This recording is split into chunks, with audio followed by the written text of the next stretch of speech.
c'est du timing, toi. Je rentre, bim, t'applaudis, quoi. Dingue. Comment ça va? Ça y fait chaud, non? Non, mais ils ont mis le carburant, là. Ah, c'est du vieux fioul, non, je sais. Ah, il y a un journaliste. Non, tu t'es fait discret, t'inquiète.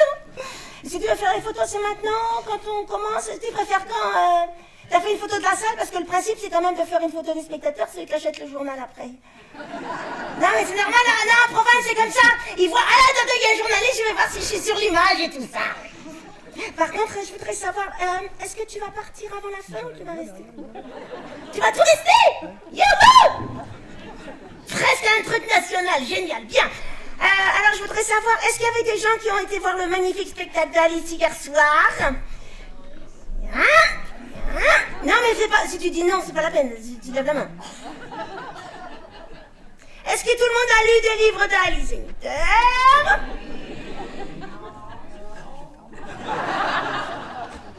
Pas quand même, hein.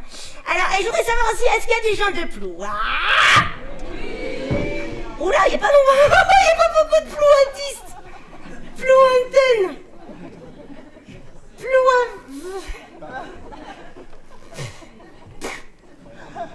Vous savez comment on dit ici? Oh, regarde les fiers, Pointaine. Ah non, mais c'est des petites fiertés qui peuvent faire du bien de temps en temps. Il faut rester humble, hein. Alors, mais je vais faire pour tous les autres, parce qu'évidemment les plouantaines, ils doivent connaître l'histoire de Ploua. Je me suis renseignée.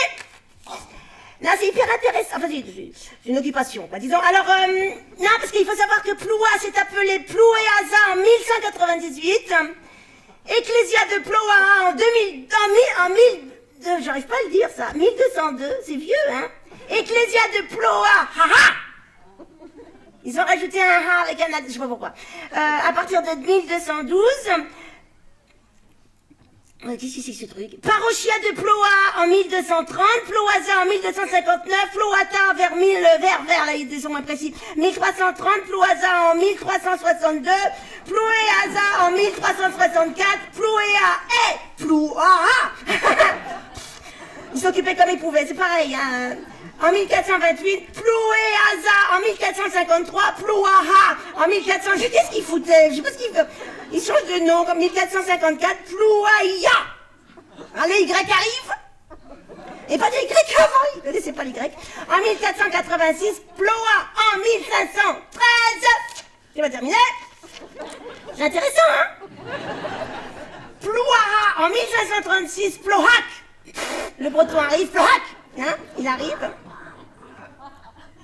Qui c'est qui tousse? Ah oui, ça va, t'as mis ton machin? Oh là là, mais t'inquiète, on relève-le, libère-toi. Ploua, en 1569, Ploua! Dès 1579! On s'en tamponne le coquillard, mais je voulais vous le dire. Non, parce que peut-être, ça veut dire que peut-être que la ville a commencé à vraiment être elle-même en 1579, voilà. Plou, ça veut dire paroisse, et Ada, ça veut dire Adam. Vous êtes donc dans la paroisse d'Adam. Aïe, j'ai mal au cou. Voilà, donc bienvenue à Ploua. Et alors, donc j'ai le grand honneur aujourd'hui, mais je suis contente, vous pouvez pas savoir, mais je suis contente. Mais je suis tellement contente, ça m'émeut, parce qu'en fait, c'est quelqu'un, là, je veux dire, moi, je vais pas me prosterner, mais je veux dire, c'est immense, parce qu'elle écrit, ce qu'elle fait, ce qu'elle joue, comment elle... Ploua, je fais Ploua. Pas fait exprès, hein. Voilà, donc, mesdames et messieurs, je vous demande d'applaudir la magnifique, la grande, moi j'ai l'honneur, l'immensité, la joie en quintessence de faire une causerie avec la grande Alice Zenniter. Je sais pas par où elle rentre, tu rentres par où, Alice? Elle est là.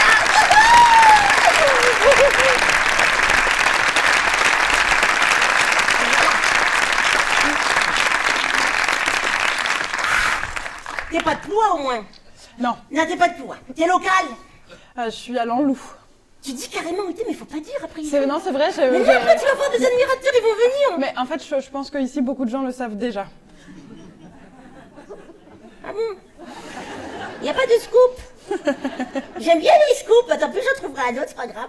Ah oui, donc il y a vous... D'accord, bon d'accord. À l'Anlou, c'est un ouf. Alors bien, alors, est-ce que t'as soif maintenant parce que j'ai à boire? Eh ben, pourquoi pas? Yes. Non, parce que je prévois toujours une boisson avec un invité. différents poissons à chaque fois. Et alors pour toi, je me suis dit, qu'est-ce que je vais proposer à Alice? Qu'est-ce que je vais proposer? Alors je vais dire, avec tout ce que tu fais, Alice, tout ce que tu fais, j'ai pensé à du jus de pêche. T'aimes bien, ouais? T'es pas obligé, il y a de l'eau sinon. Hein. Non, je sais, C'est bio, hein, c'est bio. c'est super. C'est tu appelles du roussillon. C'est pas local, mais bon. Maintenant, avant qu'il y ait des pêchés en Bretagne, hein. Bientôt, ceci dit, bientôt. Tu veux avec des bulles ou sans bulles? Parce que je sais pas pourquoi je suis fou comme ça. Là, il y a des bulles qui remontent, vous voyez? C'est hyper intéressant. Il y en a qui aiment la pêche ici. Il y en a 3-4, c'est pas beaucoup finalement. Alors, je peux te couper avec de l'eau, hein, si c'est trop onctueux. Je veux bien. Ouais, on dirait de la soupe. On dirait de la soupe de potimarron. Pas de bol. Alors j'ai de... Oh mince, attends, il y a la publicité, je vais pas faire de... Ils donnent pas d'argent encore pour la culture. Ils pourraient parce que ça commence à manquer un peu. Alors, je t'en mets, tu me dis, hein. Oui. Comme ça, hein. Wop, wop, wop, wouhou. Wop, wop, wop, wouhou. C'est déjà beaucoup moins beau une bouteille sans truc, hein. On dirait du vinaigre. Qu'est-ce que je fais avec la bouteille? Je la mets là ou par terre? Qu'est-ce que tu préfères là ou par terre? Tu t'en fiches un tout petit peu? Un petit peu, ouais. Ça m'aide pas, tu préfères? Toi, par exemple, la dame avec les rayures, je sais pas si c'est une dame ou un monsieur qui a les bras comme ça, là. C'est une dame. Bon, excuse-moi, t'es dans la pénombre. Et puis en même temps, t'es costaud, hein. T'as fait de la natation, non? Hein, comment elle t'appelle? Valérie? Valérie, tu vas où? La bouteille? Sur la table ou par terre? Hein? Très bien, par terre. Non mais la frustration, ça fait grandir, hein, on commence direct. Hein. C'est une petite frustration aussi, hein, Valérie, c'est pas une grande frustration. Hein. Alors, ouais, tu veux voir maintenant ou pas? Moi, j'aimerais bien qu'on fasse un film devant les gens qui ont soif.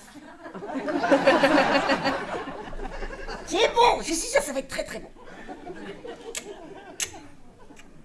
C'est dommage d'avoir coupé à l'eau. Alors, moi j'ai plein de questions, mais alors... En fait, moi, je voudrais... En fait, si tu veux, ça m'inspire. Je veux dire, comment te dire? Moi, je veux comprendre... Comment t'es devenu On dit écrivain parce qu'il a dit auteur, l'autre là. Le William, il a dit auteur. Autrice. Tu préfères autrice ou tu préfères écrivaine? J'utilise les deux. Il y a une différence? Ah oui, pour le théâtre, peut-être. Non, Parce qu'écrivaine, il y a le mot veine, ça veut dire veine, et autrice, il y a le triste. Non.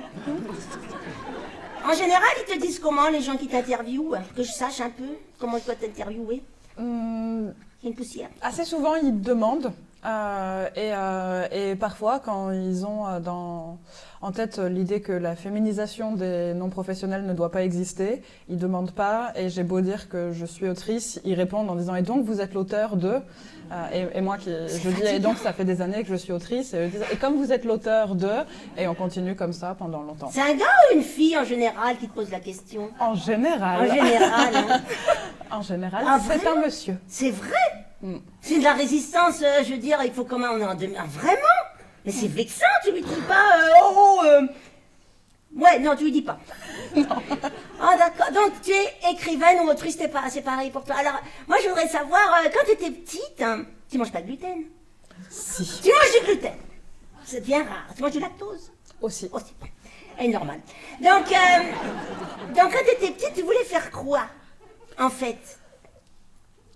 Écuyère de cirque, pendant un moment, uniquement à cause des costumes, parce que j'ai jamais fait de cheval.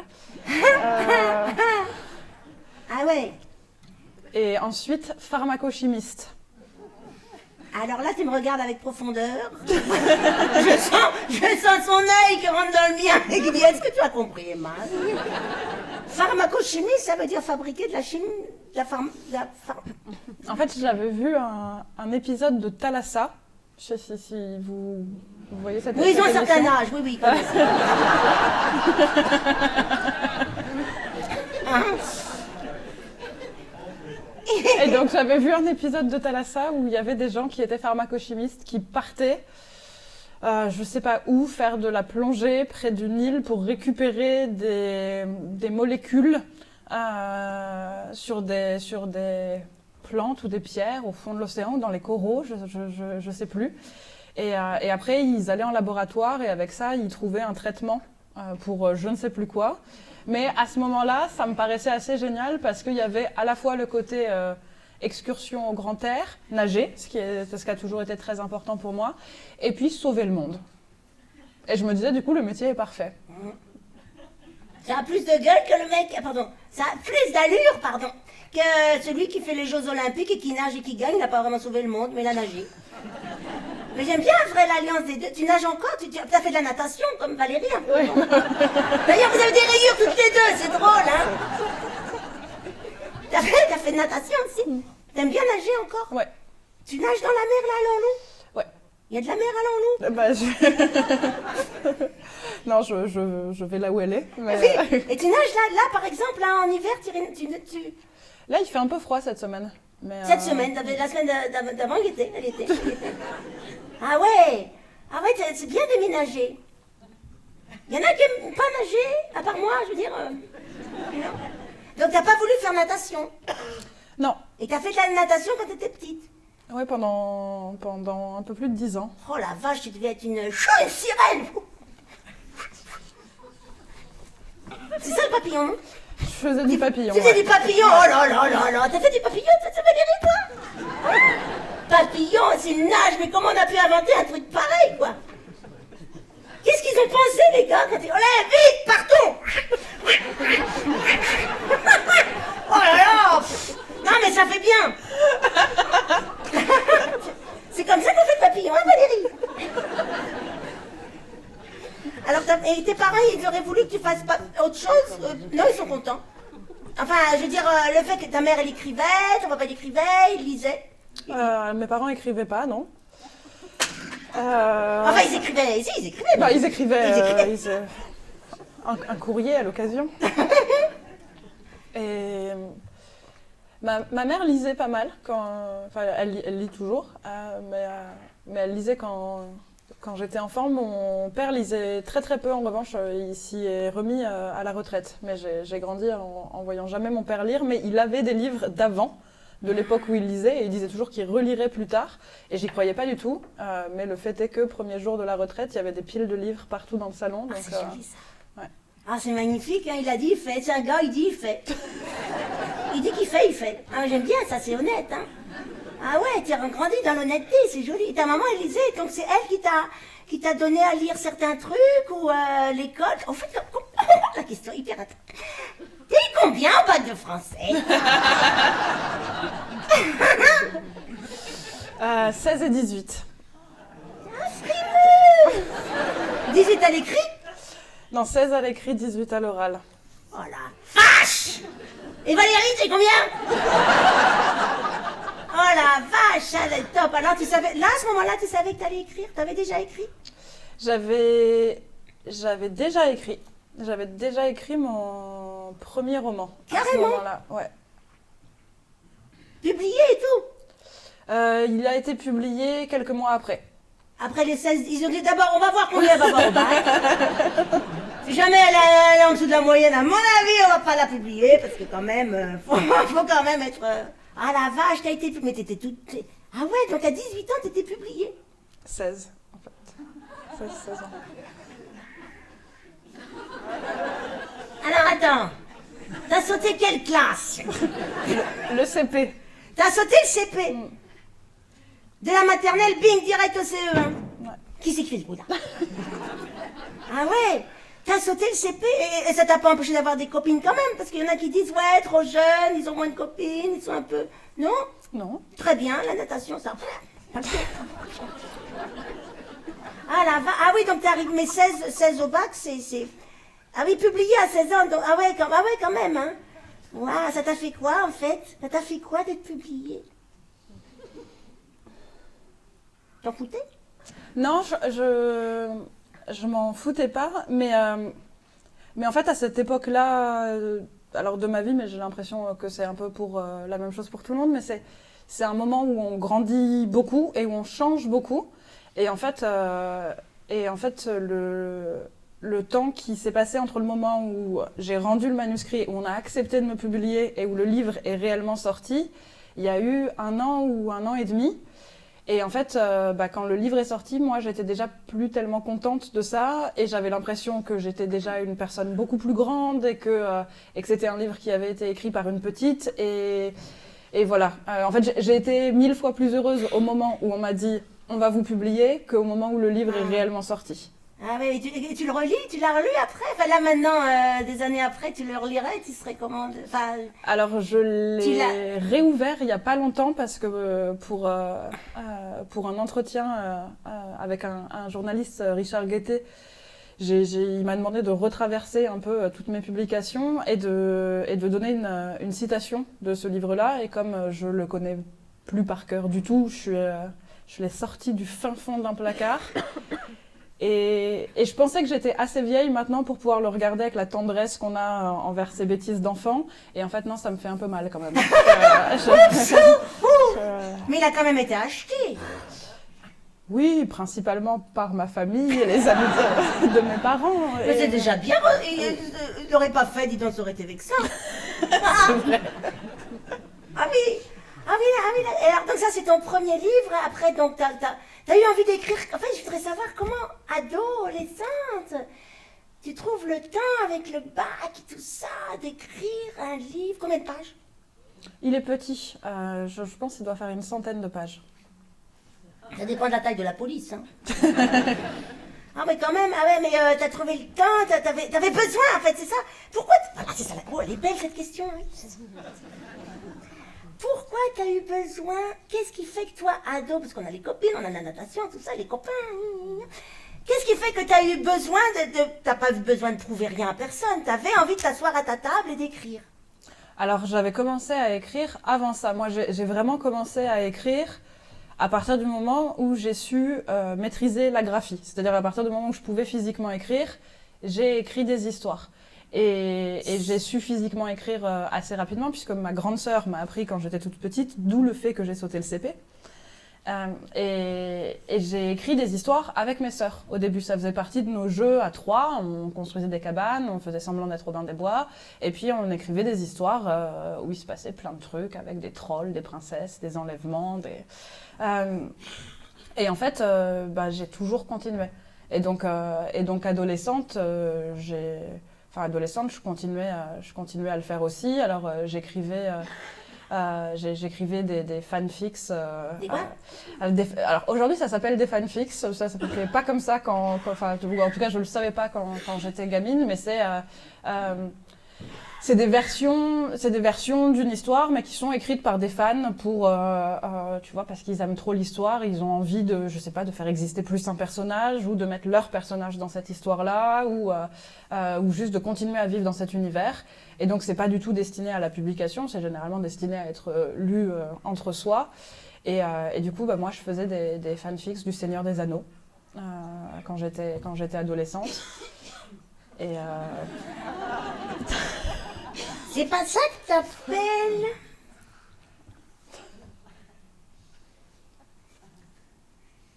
Il y en a qui étaient là hier soir. Métaleps?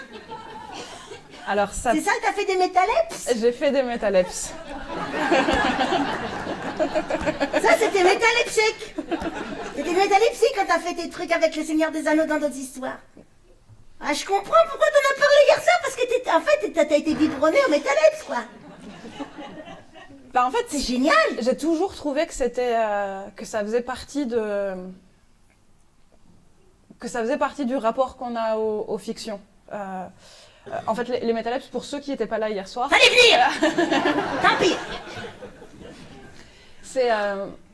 C'est quand il y a une communication entre différents niveaux dans la fiction qui, normalement, ne sont pas censés communiquer. Donc en fait, si vous pouvez tout à coup vous mettre à entrer dans une histoire dont vous êtes que lecteur ou lectrice, ça fait une métalepse. Ou si un personnage sort de l'histoire, que ce soit un livre ou un film, pour arriver dans votre vie, ça fait une métalepse. Ou voilà, si deux personnages venant d'univers différents se rencontrent, ça fait aussi une métalepse. Voilà. C'est tout. Là, on est deux. Là, on est en métalepse, là, toutes les deux. Il y a pas. Non, c'est vrai. Valérie et nous aussi, on est... Peut-être pas Valérie, quand même, je sais pas. Ah oui, donc tu faisais ça déjà, des fanfics, là, machin. Et après, t'as écrit rien. Mais alors, en fait, oui, t'as toujours voulu écrire parce que t'as une grande sœur qui t'a écrit tôt, parce que t'as... Oh là là, et qu'est-ce que ça... Oh non, parce que c'est encore d'autres questions, encore plus tard, ça, après, j'ai tellement de questions pour toi, Alice.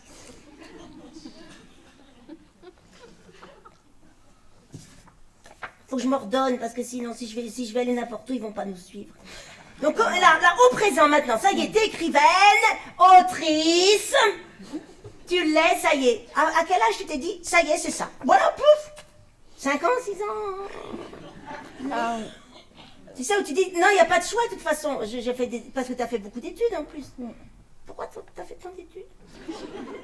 Eh ben, alors d'abord parce que ça m'intéressait, ce que j'ai étudié la littérature et le théâtre pendant très longtemps, donc ça m'a... Très longtemps, ça fait quoi? Très longtemps, ça fait 8 ans après le bac. Oh la vache! Sans t'ennuyer? Toujours à manger? Sans m'ennuyer. Ouais. Non mais, bah oui. Ah oui, dans une faculté, quoi. Dans un endroit pour ça, quoi. Enfin, une grande école, quoi.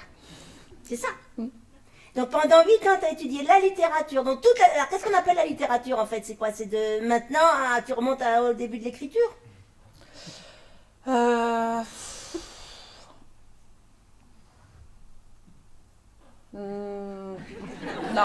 Non, en fait, j'ai fait très peu de...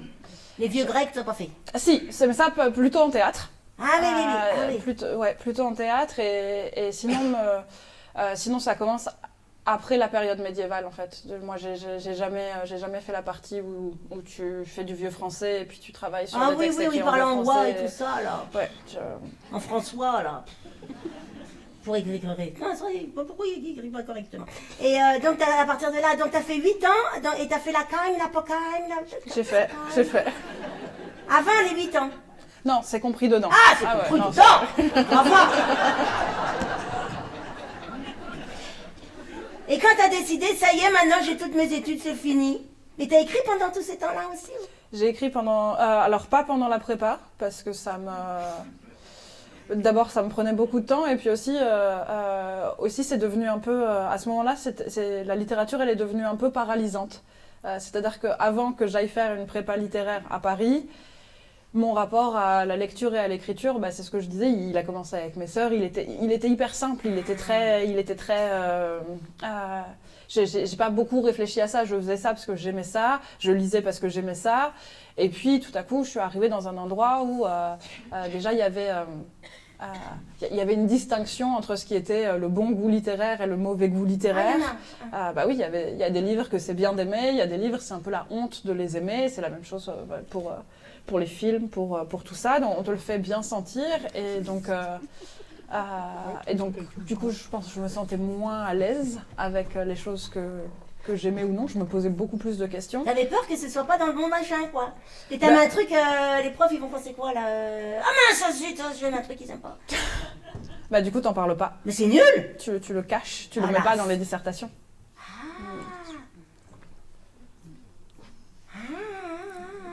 C'est pas facile, hein, cagne, pocagne.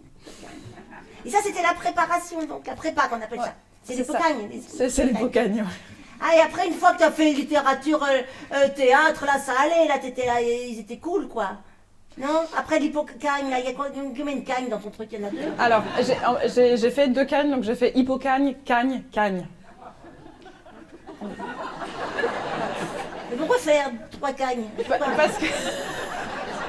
Qu'est-ce que c'est là? T'as redoublé ta cagne? C'est bien la peine d'avoir été en avance! C'est ça. J'ai redoublé ma cagne parce que la première cagne, j'avais raté le concours de Normal Sup. Et donc, j'ai refait une cagne pour repasser le concours et je l'ai eu. Et après, il se passe quoi? Et après, en fait, je suis entrée à Normal Sup. Donc là, j'ai commencé à faire mes études de théâtre. Et surtout, en fait, j'ai été payée pendant 4 ans. Ce qui m'a permis de plus avoir de job pour gagner de l'argent à côté des études. Et donc, de trouver plein de temps pour écrire. Et aussi d'avoir l'impression que j'avais une indépendance de choix par rapport à ça. C'était plus facile pour moi de me dire que j'allais consacrer une partie de mon temps à écrire maintenant que j'étais indépendante financièrement. D'une certaine manière, tant que mes parents payaient mes études, donc pendant hypocagne, cagne, je me disais toujours que je devais tout faire pour avoir un métier plus tard et les libérer de ce poids-là rapidement. Et puis en fait, comme l'État français a payé mes études supérieures, finalement je me suis dit, j'ai le temps d'aller jusqu'à Bac+8 et d'écrire. Et t'as écrit donc les premiers romans qui ont gagné des prix lycéens, du Renaudot, ou Renaudot, Inter, Le Monde. J'ai dit tous les prix là. Il y en a plein de prix. Oh la vache. Oh là là là là. Et alors alors on avait tellement de questions. Parce qu'en fait, bon, ok, t'as pris le temps d'écrire, mais tu faisais. Mais une fois que tu as eu, j'espère que je parle bien, elle a fait quand j'espère que je parle bien. Oh le subjonctif. Une fois que tu as eu fait. Tous tes 8 ans d'études, bon, tu les as fait parce qu'il fallait les faire. T'as eu un prix, j'imagine, de fin d'études, un machin comme ça. Non, je suis partie avant d'avoir fini ma thèse, donc je suis partie un peu. J'ai filé en douce.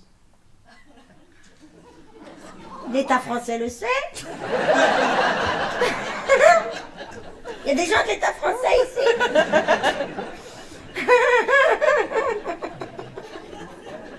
T'as filé en douce, mais t'as pas fini ta thèse? Non. Mais tu vas la finir un jour quand même. Peut-être. T'as pas envie, ça t'ennuie. C'est quoi comme thèse? Je travaillais sur les figures féminines dans le théâtre de Martin Krimp, qui est un auteur britannique contemporain, qui est encore vivant, qui a une 60aine d'années. Il doit pas être content que t'aies pas fini sa thèse. T'aurais pu prendre un mort quand même. Et qu'est-ce qu'elles ont ces figures féminines qui fait que tu t'as combien d'années de boulot pour le figure féminine de monsieur encore vivant? J'ai fait 3 ans. 3 ans sur lui, le pauvre gars. Et enfin, sur lui, je veux dire sur son. Et alors. Mais alors, qu'est-ce qu'elles ont de féminine? Qu'est-ce qu'elles ont leurs figures? Au moins, essaye de te rappeler un petit bout de ta thèse. Qu'est-ce qu'elles ont les figures féminines du monsieur qui a besoin de passer 3 ans à chercher? Je comprends que t'as fait. Non, je comprends que tu sois parti ailleurs parce que. C'était positif, les figures féminines de monsieur ou... Quelqu'un connaît l'auteur dont elle a parlé? Personne. Il est anglais? Il est anglais. C'est super. Ces pièces, elles sont vraiment très très bien. Il a une écriture que je trouve absolument magnifique et ces pièces, elles parlent beaucoup des violences faites aux femmes. Il y a quelque chose que je ne voyais pas à l'époque, mais qui était quand même très précurseur. Et en fait, je pense que ce que je trouvais fascinant en termes d'esthétique, c'est qu'il travaillait beaucoup sur la manière dont ces violences qui sont faites aux personnages féminins, elles le sont parce que les hommes qu'elles ont en face d'elles échouent à les percevoir dans leur entier. C'est-à-dire, il les morcelle tout le temps. Une femme est un détail. Une femme est la beauté d'un regard, une paire de seins, une chevelure, un rire, etc. Et il y a jamais un objet, quoi. Un objet en tesson, en plus. Un tesson? Tesson, comme des tessons de bouteille. Ah oui, un tesson, ça pique. Ah oui, un tesson. Mais en fait, je voulais appeler ma thèse tesson de femme et ma directrice de thèse m'a dit c'est pas de la littérature. Et je pense que voilà. On a commencé aussi, cette thèse a commencé à merder à partir de ce moment-là, où elle m'a reproché d'essayer de faire des romans dans ma thèse, et elle m'a envoyé des livres de typologie qui disaient genre les notes de bas de page doivent être écrites en police 10, avec un point à la fin et en interligne simple, alors que le corps de la... Et je disais, mais en fait ça m'intéresse pas, moi je voudrais écrire des pages sur la beauté des personnages de femmes chez Martin Krimp. Et en fait, voilà, au bout des 3 ans, j'avais fait toute la partie qui m'intéressait, et quand j'ai dû faire la partie beaucoup plus scolaire... Inutile. Il faut le dire, franchement, attends. Non, mais moins plaisante. Voilà, moins plaisante. En fait, t'as rendu service, si ça se trouve. Peut-être que t'es parti au bon moment et t'es parti pour écrire, et peut-être que tu serais resté jusqu'au bout de ce machin avec les interlignes en notes de page. Peut-être que finalement, ça t'aurait un peu trop abattu, tu vois. Ça t'aurait peut-être enlevé de la liberté, moi je pense. T'as bien fait de partir. Surtout, c'est vrai que j'ai pensé que si j'allais jusqu'au bout des études et que j'obtenais un poste, j'oserais plus jamais partir après avoir eu un poste parce que c'était... Bah voilà. Le piège. Merci madame, comment elle s'appelle? On s'en fout. Ah non, mais c'est dingue, hein. T'as des gens comme ça, ils arrivent dans ta vie, tu dis, ah non, puis en fait, heureusement. Et après, t'es parti. Et t'as commencé à écrire. Mais j'ai continué. T'as jamais... Et t'as continué... Et toi, alors, d'accord... Ah non, parce que les femmes, évidemment, pour ceux qui se sont déplacés hier soir... Ils peuvent rester les autres, c'est pas grave. Non, parce que vraiment, évidemment, la lutte... Enfin, je veux dire, le féminisme, quoi, comme ça, c'est important dans... C'était très très beau son spectacle. Mais pourquoi vous n'êtes pas venu? C'était magnifique. Hein? On l'a déjà vu.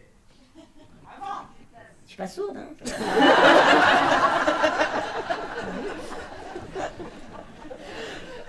Alors attends, parce que je vais picorer comme ça. Alors, et donc, comment ça te vient, par exemple, l'art de perdre, cette merveille? Comment ça te vient? Comment tu sais que c'est ça, le sujet? Je veux dire, un jour, une nuit, tu rêves de quelque chose, ça te dépose en toi, et ça nourrit, et tu sais pas exactement, puis ça devient de plus en plus précis. Comment ça vient, en fait? Ça met du temps. Ça met beaucoup de temps. Et en fait, l'art de perdre, il est arrivé très vite. Il est prématuré. Si on fait cette métaphore-là qui est assez classique. Mais en fait, à un moment donné de ma vie, je me suis dit que j'allais écrire ce livre. Enfin, que c'était sûr qu'à un moment de mon existence, j'écrirais ce livre, mais je le voyais beaucoup plus comme quelque chose que j'écrirais plus tard. Quand j'aurai 40 ou 50 ans, je me disais, voilà, et que je serai suffisamment aguerrie aussi, et que j'aurai plus de recul sur moi-même. Et puis, il y a eu toute une succession, en fait, de choses que j'ai décidé d'interpréter comme des signes, et qui ont un peu accéléré l'écriture, où j'avais l'impression que j'avais pu éviter, ou que l'Algérie s'était tenue à distance de moi pendant très longtemps, que j'avais pu faire toute une vie sans que ce passé-là de ma famille me revienne, et puis tout à coup ça m'arrivait de partout. Et en fait, je me suis installée ici, donc ici étant dans les Côtes-d'Armor, pas sur cette scène. Pas à Ploua, pas folle. Trop de noms différents à travers les âges, ça m'aurait perturbée. Et je suis venue en fait en me disant je vais prendre quelques mois pour écrire, et puis je verrai bien quoi, si le livre se présente ou pas, et puis peut-être je mettrai des matériaux de côté, je le reprendrai plus tard, je l'écrirai plus tard. Et en fait, je me suis... C'est sorti direct, quoi. Je me suis installée et je me suis mise directement à écrire. Et en 2 mois, j'avais une centaine de pages. Et je me suis dit, en fait, le livre, il est déjà là, quoi. Le livre de dans 10 ans, il est déjà là. Donc, bon, je vais le faire, quoi. Et là, ça continue à sortir ça. Et est-ce que t'écris comme ça, avec ça fait mal. Un crayon, comme ça, ou t'écris comme ça ou...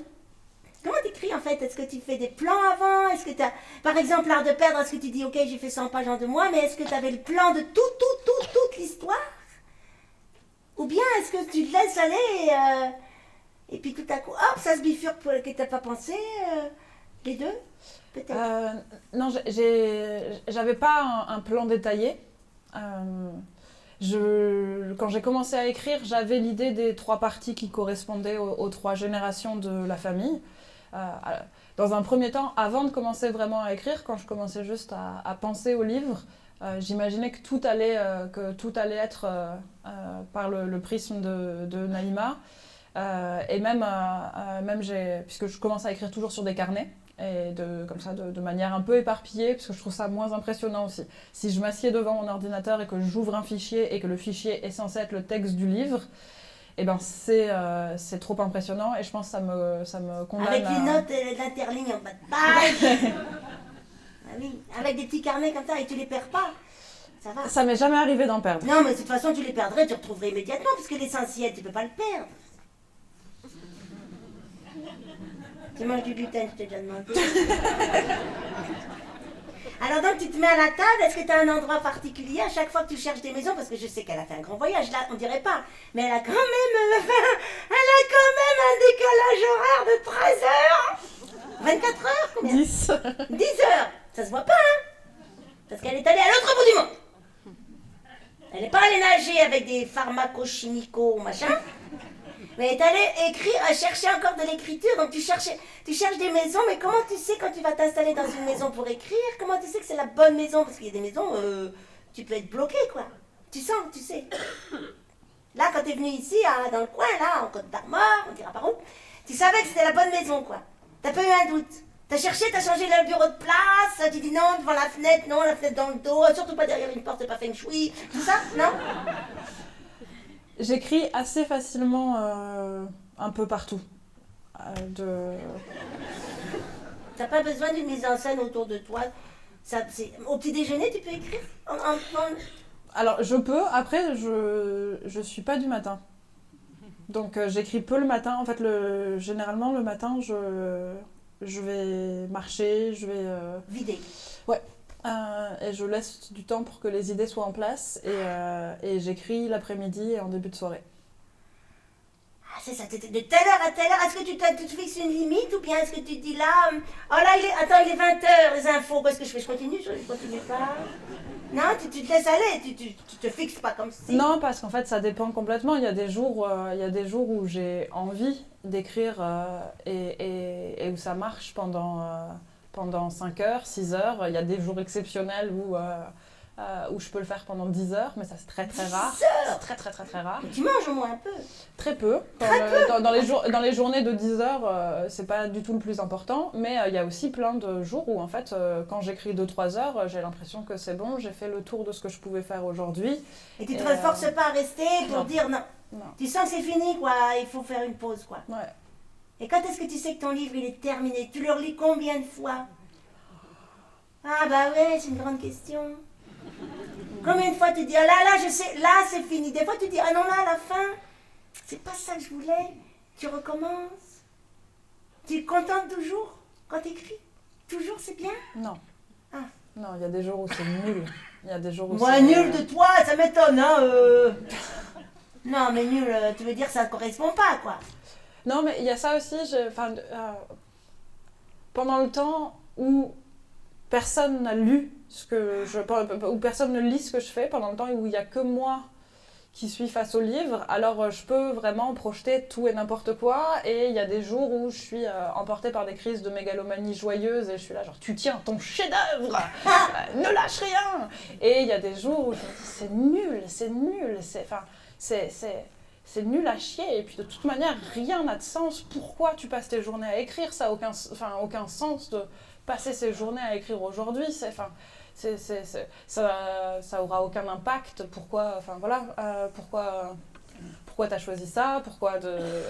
Qui ça intéresse? Déjà, si tu le faisais bien, ce serait quand même une sorte de relique fossile du siècle dernier, et en plus, tu le fais mal, donc sors faire autre chose, quoi. Et là, tu vas nager. Et là, je vais nager. Ouf. Et là... Ah ouais, t'es dur avec toi. Mais alors, ces morceaux-là, tu les jettes pas vraiment à la poubelle quand même. Tu les mets dans un coin en disant, tiens, peut-être ça fera une nouvelle plus tard, non? Tu les jettes totalement? Non, pas forcément. Non, justement, j'essaye d'aller nager. Quand je suis dans une mauvaise journée comme ça, j'essaye d'aller nager ou d'aller marcher ou de faire... des gâteaux? Ouais. De m'occuper de la maison, de faire quelque chose aussi de très concret. Le temps que ça se passe, et si jamais dans les jours qui suivent, je continue à penser que les passages sont nuls, là je les jette, mais généralement j'arrive après à les bricoler pour qu'ils deviennent quelque chose de... T'as pas une poubelle de luxe très grande, très profonde, très... Tiens, on appelle ça une poubelle de luxe. Mais qui appelle ça comme ça? Bah, ça se dit, quoi, j'ai entendu quelque part. C'est-à-dire, tu mets pas, c'est une poubelle de luxe, au cas où, t'as quand même des trucs, un peu plus tard, tu dirais, oh, finalement... Non, j'ai un dossier sur mon ordinateur dans lequel il y a des pages coupées de plusieurs livres, et je le... T'as un disque dur en plus, externe, quand même. Ça prend très peu de place, les fichiers de texte. C'est quand même un des gros avantages, c'est que... Oui. Ouais. Mais enfin, quand même, c'est jamais, quand même. Une petite clé USB, quoi. Pour avoir un petit tour au cas où, quoi. C'est jamais. J'ai des sauvegardes. T'as des sauvegardes, Ouais, voilà. T'as des mots comme ça, sauvegarder. Oh, sauvegarde, c'est fou, ils inventent des mots, là, les informaticiens, ils nous prennent vraiment pour des... Alors, t'as de l'hygiène de vie, genre du yoga? Un peu, C'est vrai? un peu. Je pense qu'aucun prof de yoga ne validerait les postures que je fais, mais moi, ça me fait du bien. Bah oui, écoute, c'est ton yoga, toi. C'est le yoga à l'enlou. Du l'enlou yoga. N'empêche qu'il faut quand même, parce qu'il faut quand même physiquement, c'est physique. Est-ce que tu dirais que c'est physique d'écrire un roman? Ah, quelle bonne question! C'est physique? Ou pas? C'est physique? Ton corps existe-t-il encore quand tu écris? Oh là là, la question. Ton corps existe-t-il encore quand tu écris? Est-ce que t'es juste l'écran? Est-ce qu'il se passe des choses là, à un moment donné, tu dis que tu manges pas pendant 10 heures? Je pourrais jamais manger, moi déjà pendant 2 heures de pas manger, je suis pas bien. C'est physique. Ouais. T'es fatigué après ou t'es plutôt en énergie? Je suis fatiguée, mais pas. Je suis fatiguée d'une manière bizarre. Et d'une fatigue qui généralement m'empêche de dormir. Alors c'est pas génial. Mais mon corps, il existe, forcément. D'autant plus que je pense que mon visage existe beaucoup. Enfin, je me crispe. Cache le truc, tu sais, dans ton ordinateur, il y a une vidéo, tu caches. Hein. Faut mettre un scotch. Hein. Pas que monsieur Bill Gates, il va. Oh, qu'est-ce que c'est qui Ah oui. Et ah bah oui, les expressions là. après, je relis beaucoup à voix haute, donc ça implique aussi, mon corps d'une certaine manière. Et notamment le fait que, en fait, sur un gros livre, L'Art de perdre, quand je relis L'Art de perdre à voix haute dans les dernières versions, il y a 500 pages. Tu lis tout? Et donc en fait, ça devient très fatigant pour ma gorge, ça devient... et donc, du coup, je fais ça en ayant des réserves de miel à côté, parce qu'il faut que je prenne du miel pour pas avoir mal à la gorge et continuer à lire. Mais malheureusement, comme quand je fais ça, je fume aussi. Et du coup, je sors tout en relisant à voix haute pendant des heures. Ah Donc ouais, il y a une physicalité, mais elle n'est pas sportive, elle est absurde. Ah la vache, mais dis donc, mais ça doit être épuisant de relire 500 pages à voix haute, mais ça te prend plusieurs jours, ça peut prendre une journée. Plusieurs jours. Et c'était le plus gros des livres que j'avais écrits, c'était la première fois que j'arrivais pas à le traverser en une journée. Donc ça changeait aussi un peu Et mes t'es toujours, manières de parce faire. que, mais attends, tu lis un livre, tu lis à voix haute, t'es toujours dans ce que tu dis, dans ce que tu lis, t'es toujours présente à ça, ou bien des fois tu dis, tiens, attends, le gâteau que je vais faire tout à l'heure, c'est peut-être du chocolat. Non? T'es tout le temps là? Non, Tout pas le temps. non, l'esprit bifurque. Ah, ça bifurque. Ouais. Oh bah ça va, si ça bifurque. Non, ça me rassure. Parce que moi ça bifurque tout le temps. Moi. Ah ouais, dis donc, mais c'est épuisant. Je suis sûre que t'es la seule écrivaine, autrice, à lire en voix haute. Je suis sûre que je suis pas sûre que les autres, ton anglais là... Non, ça se fait beaucoup quand même. Ça se fait beaucoup, Ouais. c'est vrai? Ouais. Ah bon? Victor Hugo, il a lu Les Misérables à voix haute. Alors Victor Hugo, je sais pas. Flaubert, il est connu pour. Oui, mais il dit des petits trucs, lui. Ah ouais, pourquoi? C'est marrant, ça, c'est intéressant. Tu savais ça, Valérie, toi, qu'il fallait lire? Vous saviez ça?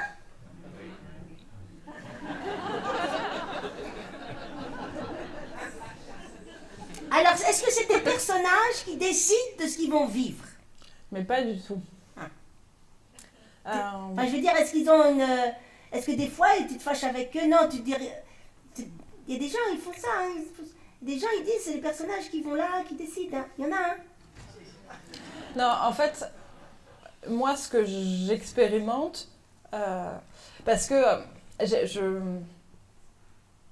il y a une dimension d'artisanat dans l'écriture qui va pas du tout avec la vision qu'on pourrait avoir je sais pas, d'une transe où les personnages prendraient vie, viendraient me rendre visite, me parleraient, etc. Tu dors pas avec... Enfin, je veux dire, ils viennent pas... Je dors avec des phrases qui se fabriquent et que je fabrique, et dans cette dimension très artisanale du travail de la langue. Et où parfois je me réveille en ayant rêvé que j'ai inventé un truc de syntaxe qui fait que j'ai trouvé la phrase la plus belle du monde, et quand je me réveille, je suis juste, ah ben non, c'est juste que j'ai oublié de mettre que. Et donc, cette phrase n'a aucun sens. Donc, c'est vraiment voilà, ce travail des mots qui est là. Mais c'est vrai qu'au fur et à mesure en fait, du livre que j'écris, quand je commence, finalement, les personnages, ils sont encore très très malléables. Ils peuvent être tout ce que je décide de faire. Enfin, en fait, d'une phrase, je peux leur ajouter un trait de caractère, je peux leur faire ceci, Et puis, au bout d'un moment, il y a quand même quelque chose qui se dessine, et ça fait que je peux plus leur faire tout et n'importe quoi, parce que ce serait complètement contradictoire avec ce que j'ai décrété au chapitre d'avant, qu'ils font pas ça, qu'elle a horreur de ceci, qu'elle a peur de cela, que lui est plutôt un type comme ça, et donc tout à coup, je peux pas invalider mes propos d'avant. Et donc, il y a parfois des idées de scène que j'avais en amont du livre qui tombent à l'eau. Parce que ce qui s'est dessiné du personnage, eh ben, en fait, fait que je ne vais pas du tout pouvoir créer cette scène où il va, je sais pas... Et là, tu ne vas pas changer de personnage, tu changes la scène. Bah, je change la scène. Bah oui. Ouais. Il dit déjà qu'on le personnage, il n'a pas envie d'être... Eh oh, dis donc, je suis fait, hein, tu vas pas me... Ah non, hein, tu ne m'enlèves pas ça, je... Ah oui. Tu les aimes tous? C'est bête comme question. Non, généralement... Dans chaque livre, il y en a un qui me ressemble trop et que j'arrive pas à aimer autant que les autres. Mais tu prends beaucoup du sang. Bois un peu. C'est physique d'écrire, ça je t'ai déjà demandé. T'aurais fait quoi d'autre qu'écrire Et qu'est-ce que t'aurais fait d'autre? Parce qu'en plus tu mets en scène aussi, donc la mise en scène c'est de l'espace, c'est de l'écriture dans l'espace. Hein? Non mais... Hein? Oui. Elle est bien celle-là. Oui. C'est vrai. Donc tu mets en scène, tu écris, tu joues, et si jamais... Imagine, qu'est-ce que tu pourrais faire d'autre tout à coup tu dis... On pourrait... Imaginons un gouvernement qui nous empêcherait de faire tout ça. Ce qui n'est pas du tout... voilà, jamais... Hein? Qu'est-ce que tu ferais en fait? Qu'est-ce que tu aimerais faire? Imagine un autre métier, qu'est-ce que tu aurais? Bah, j'enseignerais, je pense. C'est vrai? La langue? Enfin, la natation. Ouais, t'aimes bien enseigner? Ouais. Ah, cool. Tu ferais ça, mais d'accord. Toujours le français, en fait, toujours là. Tu parles anglais? Bon, elle a traduit des trucs, en français de l'anglais, hein? L'inverse. Non, oui, de l'anglais au français. Oui, we could make the causerie in English. I don't know why we didn't do that, because Pluatin, we lost them. Est-ce que... Shh. Please, be serious. We can continue in English. Alors, for who are you writing? Pour qui écris-tu? Je parle pour Valérie qui comprend rien. Est-ce que t'écris pour quelqu'un? Est-ce que t'écris? Non, mais c'est intéressant comme question. You can answer in English if you want. Pour qui? Est-ce que t'écris? Est-ce que tu sens que t'écris? Est-ce que tu sens que t'écris pour quelqu'un? Tu sais, que t'as des ancêtres pour chanter. Est-ce que tu sens que tu écris pour... Est-ce que tu sens que tu écris pour quelqu'un?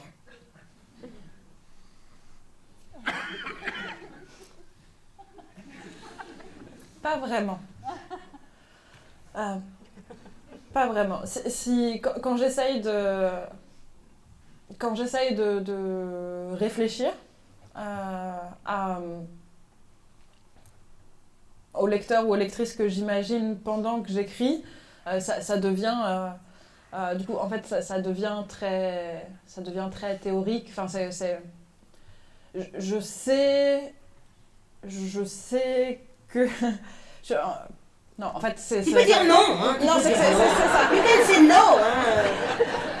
C'est qu'en fait, c'est beaucoup moins les gens qui vont le lire que le type de livre que j'essaye de faire. Alors, évidemment, en prenant en compte mais pas les gens, je pensais pas... Alors, j'ai mal compris, you are understanding. Misunderstanding, because I didn't say about who likes the lecteur, but who likes the ancestor. Pour tes ancêtres, toi, tu vois ce que je veux dire, hein? Pour qui? Non, je parlais pas des lecteurs qui achètent le livre. Non, je parle parlais de... Quand tu écris, si tu écris pour un idéal d'humain, je sais pas comment dire. Tu comprends? Vous avez... Je pense que je comprends. Pour tes ancêtres, pour ta famille, non, pour juste les histoires, enfin juste, c'est pas réducteur, mais... Quelque chose de plus abstrait que ça, je pense que j'ai gardé... tout à l'heure, quand je disais que la prépa avait été très intimidante dans son rapport à la littérature, ça a eu des mauvais côtés, mais ça a eu aussi des bons côtés. Et notamment le fait que l'admiration que j'ai eue pour certains textes extraordinaires que j'ai rencontrés à ce moment-là, ça a aussi formé une sorte de représentation mentale qui est floue la plupart du temps, mais quand j'essaye d'en parler, il y a un peu cette idée que la somme des beaux livres qui ont été écrits à travers les siècles, c'est au-dessus.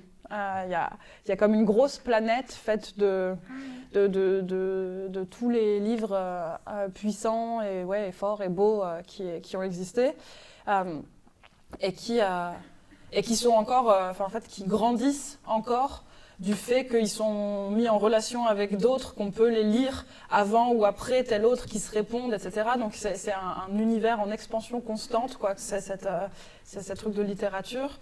Et du coup, j'écris pour ajouter des pages à ça, pour écrire un petit bout qui n'est pas encore écrit et qui va aller grossir cet univers en expansion. Cette galaxie, quoi. C'est merveilleux, moi je trouve. Rien que pour ça, moi j'ai envie d'applaudir. C'est beau. Ah ouais.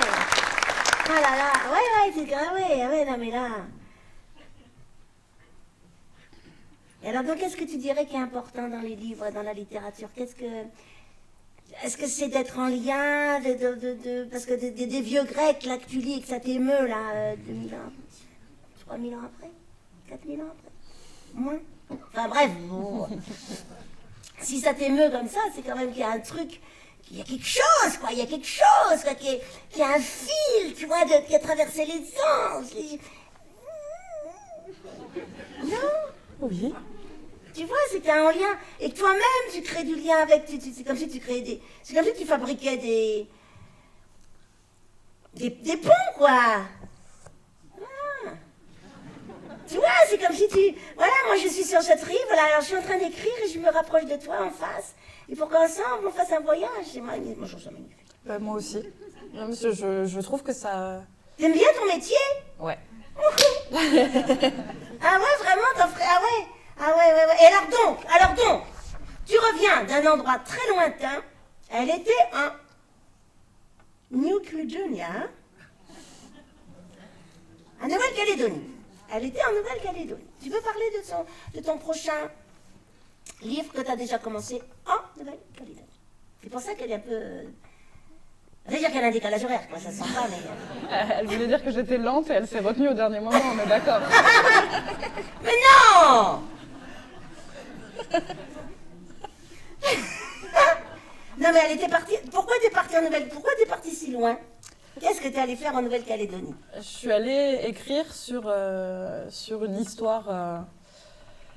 sur une histoire qui est à la fois à l'autre bout du monde, mais qui est très proche de la mienne, puisque je suis partie écrire sur les descendants des Algériens qui ont été condamnés au bagne à la fin du 19e siècle et qui ont été envoyés en Nouvelle-Calédonie. Et une immense partie d'entre eux a jamais eu le droit de rentrer en Algérie, donc en fait, ils ont fondé leur famille là-bas et leurs descendants vivent encore là-bas, généralement donc en portant encore des noms algériens. Et une immense partie de ces Algériens envoyés au bagne étaient en fait des Kabyles, et une petite partie de ces Kabyles venaient d'endroits vraiment très très proches des villages de mon grand-père et de ma grand-mère. Et il y avait quelque chose d'assez vertigineux pour moi quand j'ai découvert cette histoire, d'imaginer qu'en fait des vies qui ont commencé voisines sur un sommet de montagne en Kabylie ont pu donner des existences complètement différentes à 22 000 km d'écart, voilà, l'une sur une île du Pacifique et l'autre d'abord d'abord en Kabylie pour 60 ans de plus, et puis ensuite en France. Et donc c'est ces deux histoires d'exil qui existent dans des versions complètement différentes. Et donc voilà, je suis partie là-bas pour pouvoir écrire sur les lieux et puis rencontrer des gens. Et puis T'en as rencontré? J'en ai rencontré. Des vrais? Enfin, je veux dire, comment tu les as trouvés en fait? T'as cherché dans le dictionnaire? Dans le dictionnaire, ça existe encore, les pages jaunes, là, les pages blanches là. Mais je sais que c'est l'annuaire. Comment t'as su que c'était eux? T'as demandé à des gens? Comment t'as fait? J'avais lu des livres et des articles sur eux et sur les descendants d'Algériens qui avaient déjà accepté de témoigner. En fait, la plupart vivent encore dans les endroits où on leur a donné des concessions. Enfin, on a donné des concessions de bagnards à leurs arrière-grands-pères, arrière-arrière-grands-pères. Et donc... des concessions, ça veut dire des terrains, des terrains. À vie, quoi. Parce qu'en fait, c'est le bagne calédonien, c'est un endroit de travaux forcés, et puis c'est aussi l'occasion de réussir à coloniser une île du Pacifique. Ah ben tant qu'à faire, autant faire du mal sur plusieurs plans. Mais non. Ah, l'espèce humaine. Alors. Et donc, t'as réussi à... Ils devaient être touchés, les gens qui viennent les voir. Tu leur as appelé, comment t'as dit? Tu leur as écrit, t'as dit... tu les as sonné à la porte? Je suis passée par des intermédiaires. Des amis là-bas que t'as? Ouais, et puis du coup, des amis d'amis, et puis... qui savaient, tac, tac. Et puis qui m'ont emmené voir les gens que j'avais... Et t'en as retrouvé de ta famille éloignée? Non, je pense que j'ai pas de famille là-bas. Et t'es sûre ou pas? Ah, non, c'est pas possible. Je peux pas être sûre à 100%. Disons peut-être qu'ils n'ont pas eu de descendants, peut-être qu'ils sont morts avant. C'est possible aussi. Ah oui. Il y a des gens, ils meurent avant de faire des trucs. Hein. Avant de se reproduire, il y a des gens, ils meurent. Ça se trouve. Mais non, il faut que tu... Et tu vas y retourner, chercher encore, ou ça y est, c'est basta? Je vais y retourner, mais pas pour chercher. Je vais y retourner parce que j'ai envie de passer du temps sur cette île et ouais. Ah cool, et t'as écrit beaucoup? J'ai écrit beaucoup. Oh là là! Mais parfois dans des maisons pas pratiques. Alors comment t'as fait? Je me dis que je commence à vieillir et que je suis plus du tout tout terrain comme avant. Qu'il y a des moments où je me dis ah non, cette table me va pas du tout, elle n'a pas la bonne largeur. Du coup j'arrive pas à mettre à la fois mon ordinateur et puis mes carnets et puis les livres dessus. Alors Mais il faut que tu partes avec ta table pliante, quoi. Ouais, voilà. Ah oui, faut que et une glacière. Ta glacière, voilà, pour qu'il sert en même temps de fauteuil. Ah oui, frais. Ah là là, je t'imagine dans une case là-bas. T'as mangé de la roussette? Non. C'est pas Non, bon. puis elles sont... C'est ce que c'est la roussette? Les chauves-souris. Mais elles sont en voie d'extinction, faut pas manger les faut pas les roussettes. manger. Non. Ah, Non, il faut... tant mieux, parce que c'est pas très bon. Ah, c'est vrai, d'accord. T'as mangé des bananes, tu sais, ils font des trucs dans le sol avec les bananes, des trucs là. On s'en fout un peu d'ailleurs ce que t'as mangé. Non? Ah ouais, donc là t'es parti sur un... Et alors ça va te... T'as commencé là, donc ça fait 1 mois et demi que tu as commencé? Non, Alors, plus? en fait, j'avais commencé il y a 1 an et demi. Oh bah alors. Et puis j'ai arrêté... Bah, t'as fait ton spectacle qu'on a vu Voilà. hier.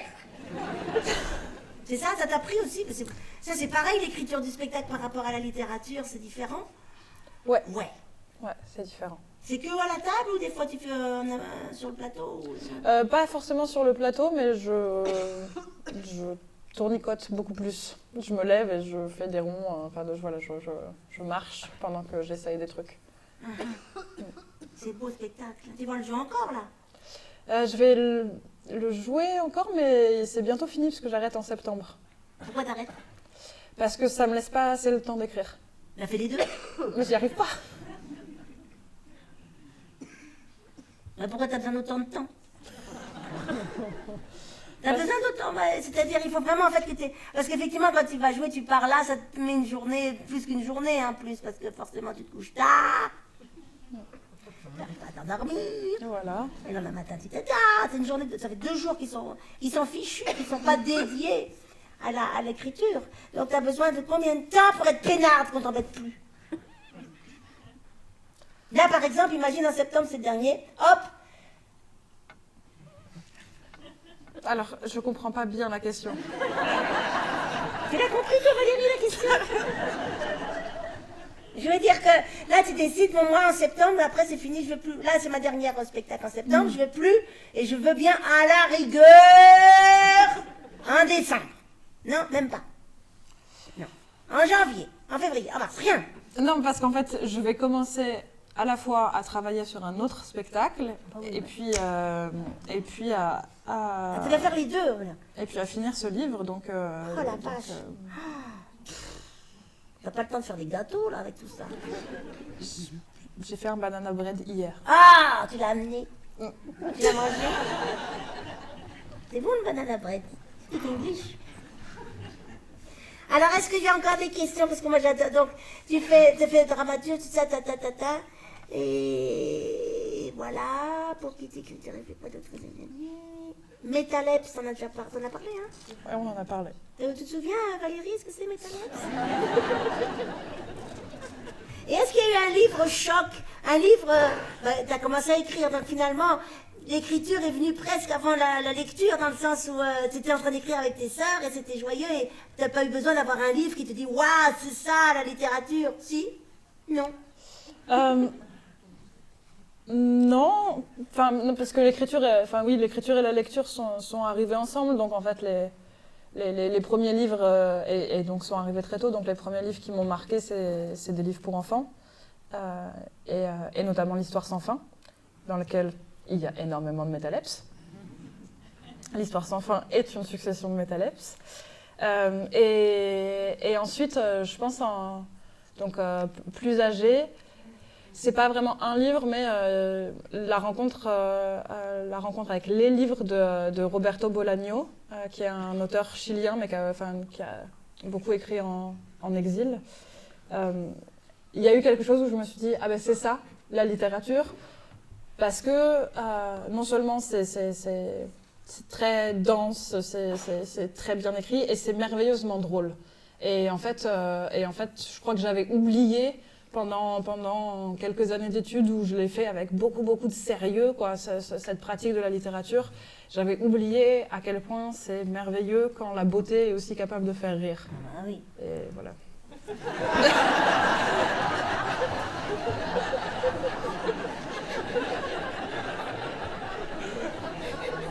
Je te remercie beaucoup, Alice.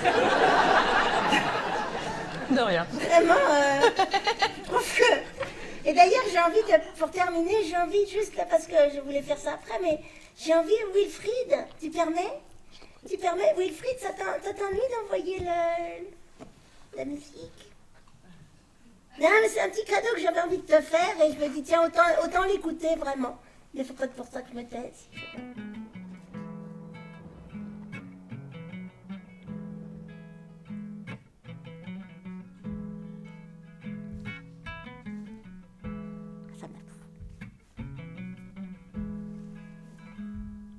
ما سبوك أبوك رجيتني دا ما سبوك أبوك رجيتني دا ورتني الزي يبدانا غير موخل Du kabyle, hein? الزي Tu savais? يبدانا غير Tu t'en doutais, oui. موخل. C'est bon, merci.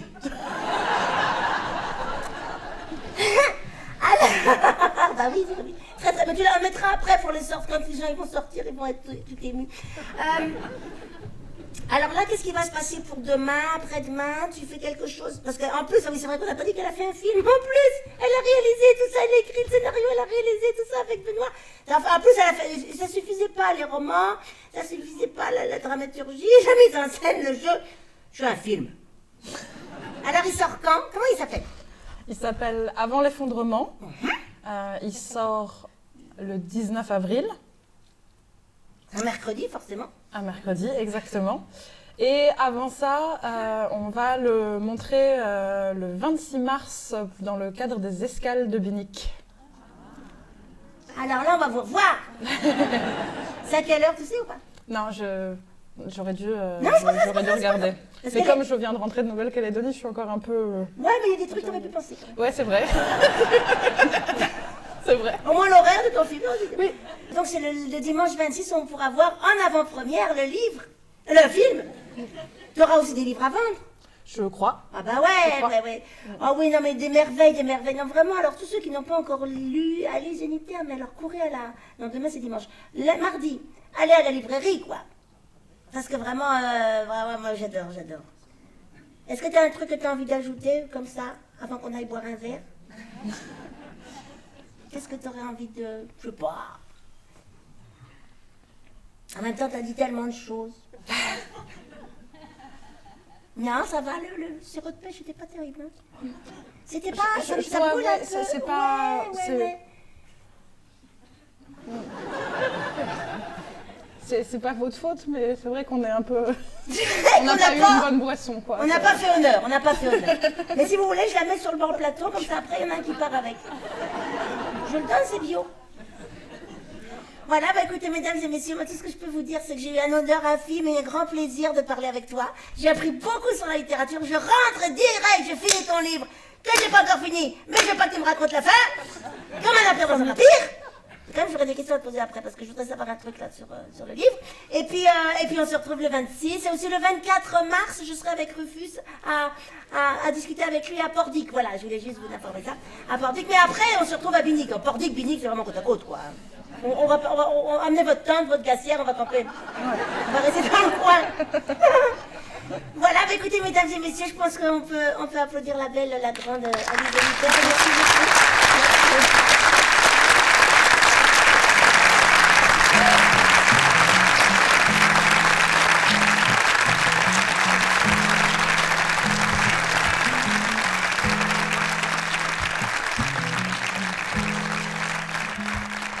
ما سبوك أبوك رجيتني ما سبوك أبوك رجيتني ورثني الزي يبدانا غير موخل ورثني الزي يبدانا غير موخل